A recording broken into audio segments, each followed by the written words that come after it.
سیدنا ابو بکر صدیق رضی اللہ تعالیٰ عنہ بولے، یہ امام ترمذی ہیں، وہ بولے عرض کی من ہوا یا رسول اللہ، آقا جلد بتائیے وہ خوش نصیب کون ہے جس کا دل اللہ نے ایمان کے لیے چن لیا ہے۔ وقال عمر، پھر سیدنا عمر فاروق کھڑے ہو کے عرض کہنے لگے من ہوا یا رسول اللہ، آقا وہ کون خوش نصیب ہے جس کا دل ایمان کے لیے چن لیا گیا؟ قال هو خاسف النعل، وہ میری جوتے میرے جوڑوں کو ٹانکے لگانے والا، ہائے ہائے ہائے، وہ میرے جوڑے اٹھا کر انہیں جوڑنے والا، میرے جوڑوں کے ٹانکے لگانے والا، اس کے دل کو رب نے ایمان کے لیے چن لیا ہے۔ اس میں دو اشارے تھے، ایک تو آگے جو خوش نصیب جن کا نام آ رہا ہے وہ تو آ ہی رہا ہے، مگر خاسف النعل کہہ کر رہتی دنیا تک حضور نے ایمان کا راز سمجھا دیا کہ ایمان کا کمال حضور کے جوڑوں کے ساتھ تعلق میں ہے، نالین مصطفیٰ کے ساتھ تعلق میں ایمان ہے۔ جس کا جتنا تعلق نالین مصطفیٰ سے ہوگا، جس کا جتنا تعلق میرے جوڑوں سے محبت ہوگا، میرے جوڑوں سے محبت ہوگی، جو میرے جوڑے جتنا اٹھائے پھرے گا، سینے پہ لگائے پھرے گا، اس کا دل اتنا ایمان سے روشن ہوگا۔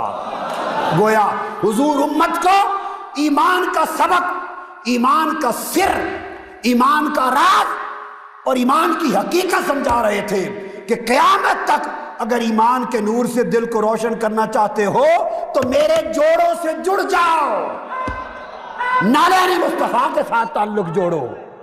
تو آج کی دنیا میں ایک پرکھ دے رہا ہوں علماء کو، اساتذہ کو، طلباء کو، عزیزان محترم بچوں کو، سب لوگوں کو، کہ ایمان اللہ کی عزت کی قسم، ایمان وہی سچا ہے جس میں حضور کے جوڑوں کی محبت ہے، نالین مصطفیٰ سے جس کی محبت ہے اسی کا ایمان سچا ہے۔ یہ تو نہیں فرمایا کہ جو میری دستار، اور یہ تو نہیں فرمایا جو میرا امامہ اٹھا کے جوڑتا ہے، ہائے ہائے ہائے، حضور کا امامہ بھی تو تھا، کوئی تو اس کو بھی جوڑتا ہوگا۔ یہ تو نہیں فرمایا جو میرے قمیض کو سنبھالتا ہے، میرے سراویل کو سنبھالتا ہے، میرے سامان کو اٹھاتا ہے۔ 100 چیزیں حضور کے اسباب میں ہیں، کسی شے کا نام لے لیتے، مگر نہیں، جوڑوں کا نام لیا، نالین کا نام لیا۔ سمجھانا یہ چاہتے تھے کہ لوگوں تم اوپر نہ جاؤ، تمہارا ایمان میرے جوڑوں تک ہے، میرے نالین تک ہے، بس جو میرے نالین سے جڑ گیا اس نے سب کچھ پا لیا، اس نے ایمان کی حقیقت کو پا لیا، اس کا ایمان بچ گیا۔ اے مسلمانوں، میری نصیحت ہے اپنے بچوں کو حضور کے نالین سے محبت سکھاؤ، حضور کے جوڑے نالین کے عکس ان کے سینوں اور کپڑوں پر لگاؤ، ان کے دل کی جگہ پہ ماڈل بنا کے لگاؤ، بیج بنا کے لگاؤ، تاکہ انہیں پہچان ہو یہ نقش ہمارے مصطفیٰ کے نالین کا ہے۔ اسی نالین سے تعلق سے ایمان بچے گا۔ امت جب تک نالین مصطفیٰ سے جڑی رہی باعزت رہی، ایمان پر رہی، جب حضور کے جوڑوں سے کٹ گئی اور حضور کے جوڑوں سے جڑی نہ رہی، رب نے اس کو بھی اپنے جوڑ سے کاٹ دیا۔ پلٹ جاؤ حضور کے جوڑوں کی طرف، نالین مصطفیٰ کی طرف۔ تو فرمایا هو خاسف النعل،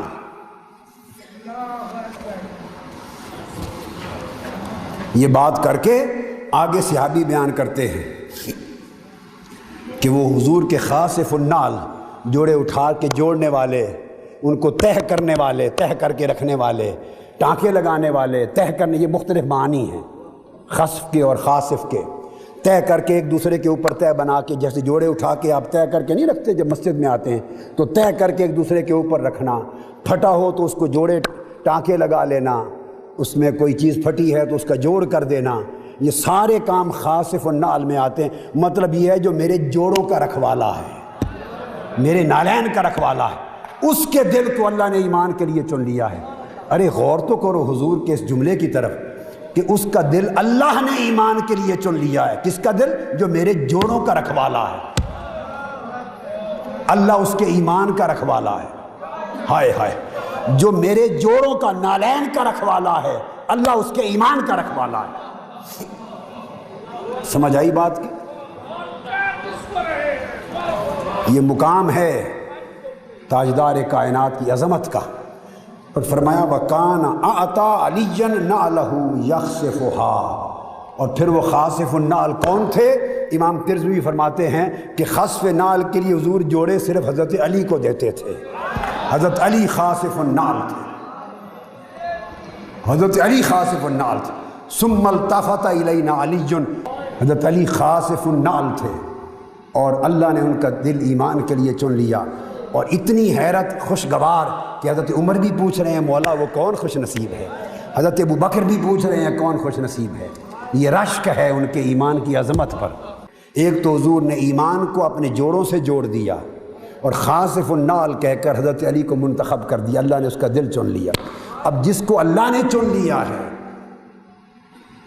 ہم اس کی محبت کے لیے اپنے دل کیوں نہ چنیں، اور چن کے اس کی محبت دل میں کیوں نہ رکھیں؟ ہمیں کیا پڑھیں؟ ہم دھتکارنا چاہتے ہیں اپنے آپ کو اللہ کے در سے اور اللہ کے رسول کے در سے؟ یہ حدیث بھی حسن ہے۔